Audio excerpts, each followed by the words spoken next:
नमस्कार दोस्तों, भजन भक्ति चैनल में आपका स्वागत है। आज आपको एक आध्यात्मिक कहानी सुनाने जा रही हूँ, धर्म बड़ा की लक्ष्मी। कहानी में आगे बढ़ने से पहले आप सभी से विनम्र निवेदन करती हूँ कि कृपया करके मेरे चैनल को सब्सक्राइब कर लीजिए। सब्सक्राइब करना बिल्कुल ही फ्री होता है, इसके लिए कोई भी पैसे नहीं देने पड़ते। मेरे वीडियोज़ को लाइक करिए, इसे अपनी फैमिली और फ्रेंड के साथ शेयर भी करिए। चलिए कहानी शुरू करते हैं।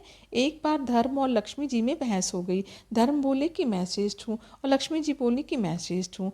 जब धर्म और लक्ष्मी जी के इस वाद विवाद का कोई निर्णय नहीं निकल पाया तो दोनों स्वर्ग के राजा इंद्र के पास गए। इंद्र ने उनसे पूछा कि आप दोनों आज अचानक मेरे पास कैसे आए हो। तब धर्म और लक्ष्मी जी ने अपनी बात इंद्र के सामने रखी। तब इंद्र ने बहुत सोचा, पर इसका कोई भी हल उनके दिमाग में नहीं आया। आखिर में उन्होंने दोनों से कहा कि धरती पर मुझसे भी ज़्यादा एक न्यायप्रिय राजा है। उस राजा का नाम विक्रमादित्य है। आप दोनों उनके पास जाओ और उनसे अपना न्याय करवाओ। वह आप दोनों का न्याय बड़ी सरलता से कर देंगे। उनकी बात को मानकर धर्म और लक्ष्मी जी दोनों पृथ्वी लोक पर आ गए और राजा विक्रमादित्य के पास जा पहुँचे और राजा से बोले, हे राजन, आप हमारा न्याय करें। राजा विक्रमादित्य बोले, ठीक है, पहले आप दोनों यह बताएं कि आप दोनों अपने आप को सर्वश्रेष्ठ क्यों समझते हैं। आप दोनों की बात सुनकर ही मैं यह बताने में समर्थ हो पाऊंगा कि आप दोनों में से सर्वश्रेष्ठ कौन है। लक्ष्मी जी और धर्म ने बारी बारी से अपनी बात राजा विक्रमादित्य के सामने रखी। लक्ष्मी जी बोली कि राजन, यदि मनुष्य के पास मैं ना रहूं तो उसका जीवन अर्थहीन हो जाएगा, इसलिए मैं खुद को बड़ी बता रही हूँ। तब धर्म बोले कि राजन, लक्ष्मी के बिना तो जीवन फिर भी चल सकता है, पर धर्महीन होने के बाद मनुष्य के जीवन का अर्थ ही समाप्त हो जाएगा, इसलिए मैं सर्वश्रेष्ठ हूँ। दोनों ने अपनी बात राजा विक्रमादित्य के सामने रखी और अंत में दोनों ने बोला कि राजन, अब आप ही बताएं कि हम दोनों में कौन श्रेष्ठ है। राजा विक्रमादित्य बहुत विद्वान थे। वह समझ गए कि यह एक अत्यंत कठिन न्याय है। यदि मैंने माता लक्ष्मी को श्रेष्ठ बता दिया तो मैं धर्म से विरक्त हो जाऊंगा, और यदि मैं धर्म को श्रेष्ठ बता दिया तो लक्ष्मी जी मुझसे रूठ जाएंगी। उन्होंने कुछ देर तक सोचा और फिर निर्णय लिया कि धर्म चला गया तो समझो सब कुछ चला गया, इसलिए मैं धर्म को ही श्रेष्ठ बताऊंगा। आखिर में उन्होंने दोनों से कहा कि मेरे ज्ञान के अनुसार धर्म ही सर्वश्रेष्ठ है। धर्म के बिना जीवन का कोई अर्थ नहीं रह जाता। एक बार यदि लक्ष्मी ना भी रही तो काम चल जाएगा। राजा विक्रमादित्य के इस निर्णय से माता लक्ष्मी उन पर क्रोधित हो गईं और उनका सारा राज्य और धन वैभव गायब कर दिया। अब विक्रमादित्य दर दर के भिखारी हो गए। ऐसे में उन्होंने अपने राज्य से जाना ही उचित समझा। उन्होंने अपनी तलवार उठाई और अपने घोड़े को लेकर राज्य से निकल पड़े। वहाँ से निकलकर वह एक नदी के पास पहुँचे। अब उन्हें भूख भी लग गई थी, इसलिए उन्होंने सोचा कि नदी से कुछ मछलियाँ पकड़ ली जाएं। उन्होंने नदी से कुछ मछलियाँ पकड़ी और उन्हें नदी के किनारे पर रख दिया। उन्होंने सोचा कि स्नान के बाद मैं इन मछलियों को खा लूँगा। जैसे ही वह नहाकर नदी से बाहर आए तो देखा कि सारी मछलियाँ जल में कूद गईं। वह समझ गए कि यह सब लक्ष्मी जी के क्रोध के कारण ही हुआ है। वह कुछ नहीं बोले और भूखे ही अपनी बहन के घर की तरफ चल पड़ी। उनकी बहन को वहाँ के गुप्तचर ने बताया कि आपका भाई विक्रमादित्य आपसे मिलने आ रहा है। उसने जब पूछा कि उसका भाई कैसे आ रहा है तो उनके गुप्तचर ने बताया कि वह अकेला ही घोड़े पर फटे हाल वस्त्रों में आ रहा है। ये सुनकर उनकी बहन ने कहा कि उसे घोड़े के अस्तबल में ठहरने को कहो। विक्रमादित्य को घोड़े के अस्तबल में ठहराया गया और खाने के लिए उन्हें चोकर की रोटी दी गई। ये देखकर वो समझ गए कि लक्ष्मी जी की नाराज़गी का असर दिखाई दे रहा है, इसलिए उन्होंने वह रोटियां वहीं ज़मीन में गड्ढा खोद कर धरती में गाड़ दी और फिर बोले कि हे धरती माँ, जब मैं दोबारा यहाँ पर आऊँगा तो आपसे ये रोटियाँ ले लूँगा। तब तक आप इसी स्थिति में इसको संभाल कर रखना। इसके बाद बिना किसी को बताए वो वहाँ से रवाना हो गए। अगले दिन सुबह वह अपने एक प्रिय मित्र के पास पहुँचे। मित्र ने उसका बहुत स्वागत किया और खाने के लिए उनको तरह तरह के व्यंजन परोसे। जब राजा विक्रमादित्य खाना खाने बैठे तो उन्होंने देखा कि खूंटी पर नौलखा हार टंगा हुआ था। जैसे जैसे वह भोजन खाते जा रहे थे वैसे वैसे खूंटी भी नौलखा हार को निगलते जा रही थी। वो समझ गए कि यह भी देवी लक्ष्मी की एक चाल है।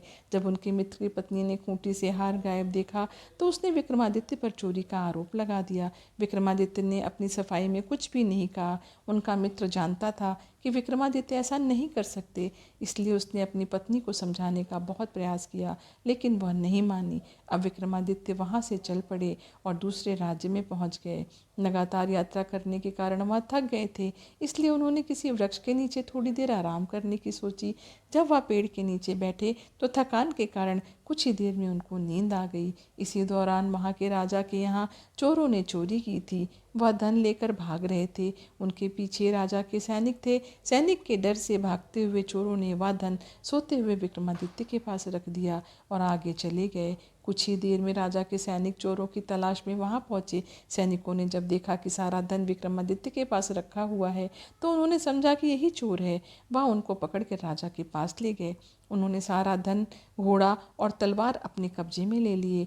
राजा ने विक्रमादित्य से पूछा कि क्या तुमने यह धन चुराया है। विक्रमादित्य ने कहा कि राजन, मैंने यह धन नहीं चुराया है, लेकिन उनके पास अपनी बात की सत्यता को सिद्ध करने के लिए कोई भी साक्ष्य नहीं था। इसलिए राजा ने सजा के रूप में उनके दोनों हाथ पांव काटने का आदेश दे दिया। सैनिकों ने उनके दोनों हाथ पांव काट दिए और बाजार के बीचों बीच चौराहे में उन्हें फेंक दिया।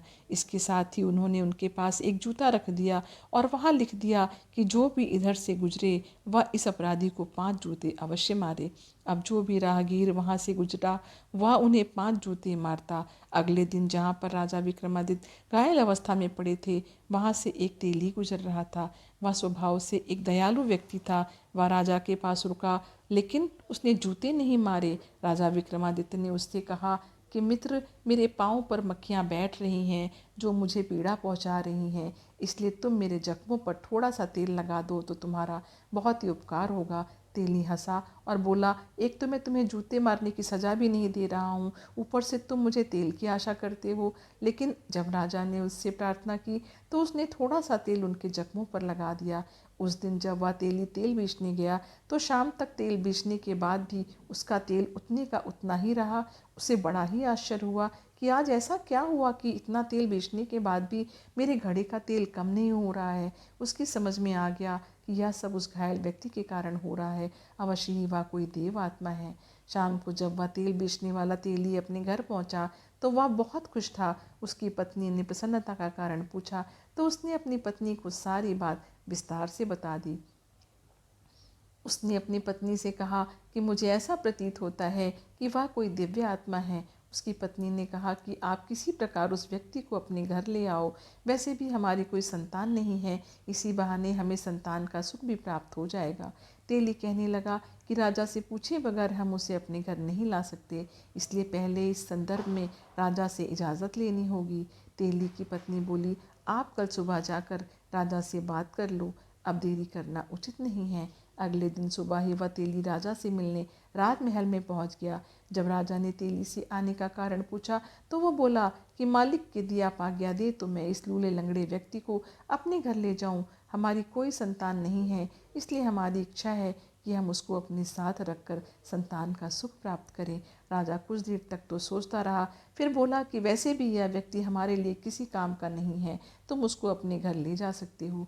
राजा की आज्ञा मिलते ही वह तेली विक्रमादित्य को अपने घर ले आया। विक्रमादित्य के उसके घर में पहुंचने के बाद से उसके हर कार्य अच्छे ढंग से होने लगे। वह विक्रमादित्य की जितनी सेवा करते उनकी समृद्धि उतनी ही बढ़ती जाती। इधर राजा की राजकुमारी बहुत ही विदुषी थी। वह लगभग हर कला में पारंगत थी। वह शाम को दीपक राज गाकर महल और शहर के दिए को प्रज्वलित करती और फिर वह रात को दिए बुझा देती और विक्रमादित्य फिर से दीपक राग गाकर दिए प्रज्वलित कर देते। जब 2-3 दिन ऐसा हुआ तो राजकुमारी को विश्वास हो गया कि राज्य में कहीं ना कहीं विक्रमादित्य रहते हैं, क्योंकि दीपक राग गाने वाले गिनती के ही लोग थे जिनमें विक्रमादित्य सर्वश्रेष्ठ थे। उन्हीं दिनों राजा ने राजकुमारी का स्वयंवर रच दिया। दूर दूर से राजाओं और राजकुमारों को आमंत्रित किया गया।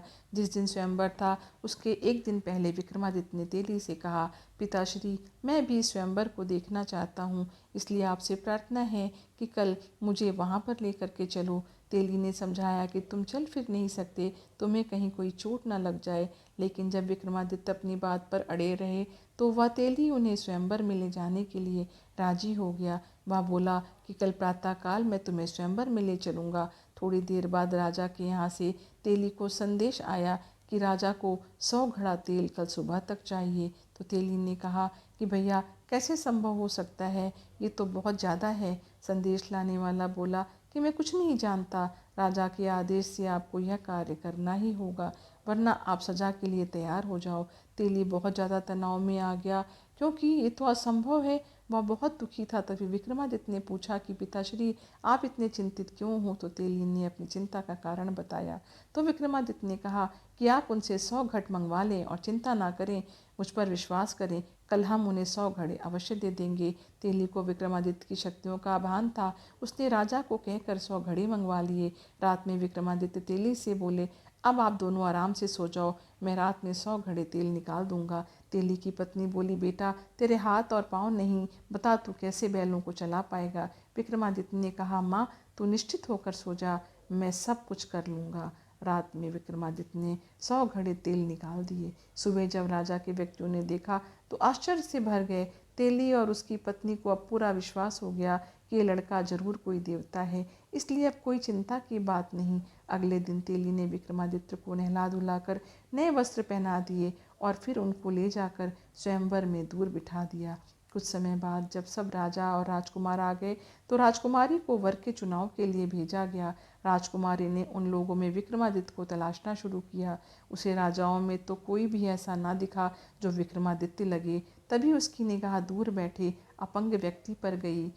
उनमें उसे बहुत तेज दिखाई पड़ा। उनका तेज देखकर वह समझ गई कि वही राजा विक्रमादित्य हैं।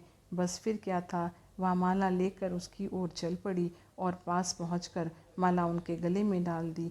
यह सब देखकर वहां उपस्थित राजा और राजकुमार सारे लोग आश्चर्यचकित हो गए कि आखिर राजकुमारी ने ऐसा क्यों किया। राजकुमारी के परिवार के लोगों ने कहा कि लगता है राजकुमारी की तबीयत सही नहीं है, इसीलिए उनसे यह गलती हो गई है। सब ने राजकुमारी को पंखा किया, जल पिलाया और फिर से वर के गले में माला डालने के लिए दिया। राजकुमारी ने माला फिर से विक्रमादित्य के गले में डाल दी। वहां उपस्थित जनसमूह को लगा कि राजकुमारी का स्वास्थ्य सही नहीं है, इसलिए वह इस प्रकार का व्यवहार कर रही हैं। इतनी सुंदर राजकुमारी आखिर क्यों एक अपाहिज के गले में बार बार माला डाल रही हैं? लोगों के सुझाव से राजकुमारी को फिर से माला दी गई ताकि वह सही वर का चुनाव कर सके। इस बार भी राजकुमारी ने विक्रमादित्य के गले में ही माला डाली। राजकुमारी के इस व्यवहार से वहां आए हुए राजा और राजकुमार क्रोधित होकर राजकुमारी के पिता से बोले कि यदि आपकी पुत्री को एक अपाहिज से ही विवाह करना था तो हम सबको आपने निमंत्रण क्यों भेजा? राजा भी बहुत शर्मिंदा थे, पर क्या करते, सामाजिक रीतियों का पालन करना भी जरूरी था। इसीलिए उन्होंने राजकुमारी का विवाह उस अपाहिज के साथ करवा दिया और रात महल से विदा कर दिया। तो राजकुमारी राजा विक्रमादित्य के साथ तेली के यहाँ रहने के लिए आ गई। तेली और उसकी पत्नी मन ही मन यह सोच रहे थे कि आखिर राजकुमारी उनके साथ कैसे रह पाएगी, पर राजकुमारी ने उनकी चिंता को निरर्थक साबित कर दिया। वह उनके साथ सहजता से रहने लगी। एक दिन विक्रमादित्य ने राजकुमारी से कहा कि आज उनका हिरण का मांस खाने का मन है, अथवा वो जाकर अपने भाइयों से ताज़ा शिकार किया किसी हिरण का मांस लेकर आए। राजकुमारी का मन नहीं था कि वो अपने भाइयों से ये मांगे, परंतु वह अपने पति की इच्छा का भी सम्मान करना चाहती थी, इसलिए मन मारकर वे अपने भाइयों के पास गईं। जब उसकी भाभी ने उसके आने का कारण पूछा तो उसने यह बताया कि उसकी हिरण का मांस खाने की इच्छा है। वहाँ उसने विक्रमादित्य की इच्छा को अपनी इच्छा बताया। वो नहीं चाहती थी कि कोई उसके पति के बारे में कुछ गलत कहे, पर फिर भी उसकी भाभियों ने उसे उसके पति के बारे में भला बुरा सुनाया और बोली, जब हिरन का मांस खाने का इतना ही शौक था तो किसी अच्छे व्यक्ति को पति के रूप में चुनती। राजकुमारी उनकी जली कटी बातें सुनकर वापस आ गई। उसने सारी बातें आकर विक्रमादित्य को बताईं। विक्रमादित्य ने कहा कि कोई बात नहीं, तुम उनसे मेरी तलवार और मेरा घोड़ा मांग लाओ। राजकुमारी जब वापस जाने लगी तो विक्रमादित्य को कुछ याद आया। उन्होंने राजकुमारी को अपना एक रुमाल देते हुए कहा कि मेरी तलवार और घोड़ा कोई दिक्कत करे तो तुम ये रुमाल उन्हें दिखा देना, वह चुपचाप आ जाएंगे। जब राजकुमारी वापस महल में पहुंची तो उसकी भाभियों ने उसका फिर मजाक बनाया। राजकुमारी बोली, इस बार मैं हिरण का मांस नहीं, उनका घोड़ा और उनकी तलवार लेने आई हूँ। तलवार और घोड़े ने भी वहाँ आतंक मचा रखा था। कोई उनके करीब नहीं जा पा रहा था। जब राजकुमारी ने उनकी मांग की तो भाभियों ने सोचा कि अच्छा है ये उनका शिकार बन जाए, इससे हमें सुकून मिल जाएगा। उन्होंने वहाँ से दोनों को ले जाने की अनुमति दे दी। जब राजकुमारी उनको लेने गई तो तलवार सांप बनकर उसे काटने दौड़ी और घोड़ा दुलतियाँ मारने लगा। राजकुमारी को विक्रमादित्य की कही बात याद आ गई। उसने तुरंत रुमाल निकाल कर उन्हें दिखा दिया। विक्रमादित्य का रुमाल देखते ही दोनों शांत हो गए। राजकुमारी ने तलवार उठाई और घोड़े की लगाम पकड़कर वापस विक्रमादित्य के पास आ गई। जब शाम होने को हुई तो विक्रमादित्य ने राजकुमारी से कहा कि अब वे उसे उस घोड़े की पीठ पर बिठा दे। आज वह जंगल में शिकार खेलने जाएगा। राजकुमारी ने कहा कि आप घोड़े की सवारी कैसे कर पाएंगे। जब विक्रमादित्य नहीं माने तो राजकुमारी ने तेली की मदद से विक्रमादित्य को घोड़े पर बैठा दिया, पर बिना किसी पकड़ के घोड़े पर से वो गिरने लगे। राजकुमारी यह सब देखकर बहुत दुखी हो गई। उसकी आंखों में पानी भर आया। उसने आंखों से आंसुओं को छुपाने के लिए अपना मुंह दूसरी ओर घुमा लिया। तभी उसे लगा कि जैसे घोड़े की लगाम को कोई उसके हाथों से खींच रहा है। उसने जल्दी से घूमकर विक्रमादित्य की ओर देखा तो वह स्तब्ध हो गई। उसने देखा कि राजा विक्रमादित्य घोड़े पर सवार थे। वह बहुत खुश हुई। उसकी आंखों में यह जानने की जिज्ञासा भरी कि आखिर यह सब कैसे हुआ। विक्रमादित्य ने उसे आश्वासन दिया कि शिकार से लौटने के बाद सारी बात उसे बता देंगे। विक्रमादित्य ने जंगल में जाकर जो भी शिकार किया उसके कान और पूंछ काट लिए और शिकार को वहीं छोड़ दिया। इस समय राजकुमारी के भाई भी शिकार पर गए हुए थे। उन्हें जंगल में ताज़ा शिकार दिखाई दिया तो उनके मन में लालच आ गया। उन्हें बिना मेहनत किए ताज़ा शिकार मिल रहा था। उन्हें लगा कि यह ताज़ा शिकार तो उनके लिए पुरस्कार के समान है। उन्होंने वह सारा शिकार उठा लिया और अपने महल की तरफ वापस चल पड़े। वह अभी और कुछ दूर चले ही होंगे कि उन्हें तेज प्यास लग गई। उन्होंने अपने घोड़े को पास के जलाशय की ओर मोड़ लिया। वहाँ पर जैसे ही उन्होंने जल पीने का प्रयास किया, एक आवाज़ ने उन्हें जल पीने से रोक दिया। उन्होंने आवाज़ की दिशा में देखा तो पाया कि वहाँ एक योगी खड़ा था। एक राजकुमार ने योगी को जल पीने से मना करने का कारण पूछा तो योगी बोला कि हे राजकुमारों, यहाँ का जल बिना मेरी अनुमति के कोई दूसरा जीव नहीं पी सकता। राजकुमारों का प्यास के कारण बुरा हाल था, इसलिए वह योगी से जल के लिए विनती करने लगे। तब योगी ने कहा, यदि तुम जल पीना चाहते हो तो उसके लिए तुम्हें अपने कूल्हों पर गर्म सिक्के से गुदवाना पड़ेगा। जल के बिना उनकी हालत खराब हो रही थी, गला सूख रहा था, इसलिए शर्त मानने के अतिरिक्त उनके पास कोई और चारा नहीं था। इसलिए शर्त के अनुसार उन्होंने अपने कूल्हों पर सिक्के से गुदवाया और फिर जल पीकर रवाना हो गए। इधर विक्रमादित्य, जो कि योगी बने हुए थे, अपने निवास स्थान पर लौट आए। घर पहुंचते ही जिज्ञासा से भरी राजकुमारी तेली और उसकी पत्नी उनके चारों तरफ इकट्ठे हो गए। वह बोले कि देवताओं की तरह दिखने वाले आप अपना परिचय देकर हमारे भीतर पैदा हुई जिज्ञासा का अंत करो। राजा विक्रमादित्य को लगा कि अब उन्हें अंधकार में रखना सही नहीं है। वह बोले कि हे धर्म पिता और माता, मैं राजा विक्रमादित्य हूँ। फिर उन्होंने अपनी आप बीती को संक्षेप में बताया। जब उन्हें पता चला कि वह तो राजा विक्रमादित्य है तो उनके चरणों में गिर पड़े और अनजाने में हुए अपराध के लिए क्षमा प्रार्थना करने लगे। राजा विक्रमादित्य ने उन्हें समझाया कि वह उनसे नाराज नहीं है, बल्कि वह तो उनके आभारी हैं, क्योंकि उन लोगों ने अपने स्वजनों से भी ज़्यादा अच्छा व्यवहार उनके साथ किया था। अगले दिन प्रातः राजा विक्रमादित्य ने राजकुमारी को फिर राजमहल यह कहकर भेजा कि इस बार भी तुम अपने भाइयों से शिकार की मांग करना। यदि वो आनाकानी करे तो बोलना कि वह अपने उस शिकार को केवल दिखा भर दें। जब वह शिकार दिखाने को राजी हो जाए और तुम्हें शिकार दिखा दें, तब तुम उनसे पूछना कि उनके शिकारों के कान व पूंछ कहाँ हैं। फिर विक्रमादित्य ने पिछली रात जंगल में घटी सारी घटना राजकुमारी को बता दी। फिर राजा विक्रमादित्य राजकुमारी को एक थैला देकर बोले कि आखिर में तुम ये थैला उनके सामने पलट देना और फिर मेरे बारे में सच बता देना। इस बार राजकुमारी बिना किसी संकोच के ही भाइयों के घर चल पड़ी। इस बार भी वहाँ पर वही परिस्थितियाँ बनी जो पिछली बार थीं। राजकुमारी के आग्रह पर जब उन्होंने बिना कान और पूँछ वाले शिकार उसे दिखा दिए तो राजकुमारी ने कान और पूँछ के बारे में पूछा, परंतु वह कोई जवाब न दे पाया। अंत में राजकुमारी ने वह थैला जो विक्रमादित्य ने उसे दिया था उनके सामने पलट दिया। थैली में भरे कान और पूँछ नीचे बिखर गए। तब उसकी भाभियों ने उससे इसके बारे में पूछा कि ये सब क्या है, तो राजकुमारी बोली कि आप अपनी पतियों से ही पूछो और उनसे पूछो कि कल रात को पोखर का जल पीने का उन्होंने क्या भुगतान किया है। जब उसकी भाभियों ने अपनी पतियों से इसके बारे में पूछा तो सब ने पिछली रात की सारी घटना बता दी। भाभियों ने आश्चर्य से राजकुमारी से पूछा कि उसके पास यह कान और पूँछ कैसे आए, तो उसने बताया कि वह योगी कोई और नहीं, स्वयं उसके पति थे। भाभीियों ने उससे कहा, ये कैसे संभव हो सकता है, एक अपाहिज यह सब कैसे कर सकता है। तब राजकुमारी ने बता दिया कि जिन्हें आप अपाहिज कह रहे हो वह राजा विक्रमादित्य हैं। राजा विक्रमादित्य का नाम सुनते ही महल में खलबली मच गई। जब यह सूचना राजा को मिली तो वह भी घबरा गए। आखिर उन्होंने ही विक्रमादित्य को दंड दिया था। राजा, राजकुमार और मंत्रीगण सभी तेली के घर की ओर दौड़ पड़े। राजा और राजकुमार सभी राजा के पैरों में गिरकर क्षमा याचना करने लगे।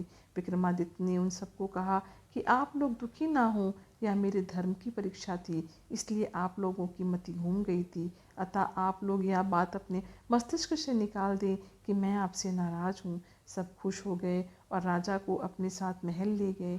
वहाँ उनकी खूब आवभगत की। कुछ दिन वहाँ रहने के बाद राजा ने वहाँ से विदाई ली। राजकुमारी के पिता ने पूर्व साजो सामान से उन्हें विदा किया। राजा विक्रमादित्य वहाँ से पूरे सम्मान के साथ रवाना हुए। राजा ने भी उन्हें भरपूर सम्मान दिया था। सैनिकों ने अब विक्रमादित्य से पूछा कि राजन, अब हम किस ओर चलें। तो विक्रमादित्य ने कहा कि आप लोग मेरी बहन के घर की ओर चलो।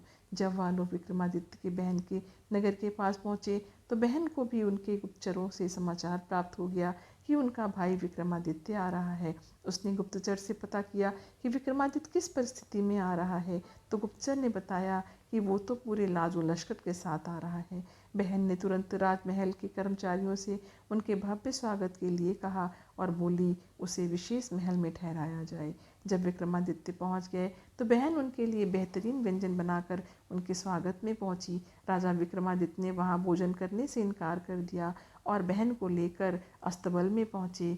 एक जगह जमीन खोदकर उन्होंने वहां से सूखी रोटियां निकाली जो उनकी बहन ने उस समय उनके लिए खाने को भेजी थीं जब उन पर लक्ष्मी जी रूठी हुई थी। बहन बहुत शर्मिंदा हुई। उसने अपने किए पर शर्मिंदगी जताई, लेकिन विक्रमादित्य ने कहा कि बहन, मुझे इस बात का कोई दुख नहीं है, पर तुम्हें संबंधों की मर्यादा का पालन करना था। अगले दिन वह वहाँ से रवाना हो गए। कर्मचारियों से अपने मित्र के घर चलने को कहा। जब वो मित्र के घर पहुँचे तो मित्र बहुत प्रसन्न हुआ और बोला कि तुम्हें देखकर मन बहुत ही आनंदित हुआ है। आपसे अनुरोध है कि आप आज रात कम से कम मेरा आतिथ्य स्वीकार करें। विक्रमादित्य ने कहा कि मित्र, मुझे भी तुम्हारे यहाँ रुकने की इच्छा थी। वह विक्रमादित्य को लेकर अपने विशेष कक्ष में पहुंचा। वहां दोनों मित्रों के बीच पुराने दिनों की चर्चा हुई। रात को खाने के समय विक्रमादित्य को उसी स्थान पर भोजन परोसा गया जहाँ पिछली बार खाने के समय खूंटी ने हार निगला था। विक्रमादित्य ने जैसे भोजन करना शुरू किया, खूंटी ने हार भी निवाले के साथ उगलना शुरू कर दिया। जैसे ही विक्रमादित्य का भोजन समाप्त हुआ, रानी का नौलखा हार खूंटी पर दिखाई पड़ा तो राजा की निगाहें उस पर गईं।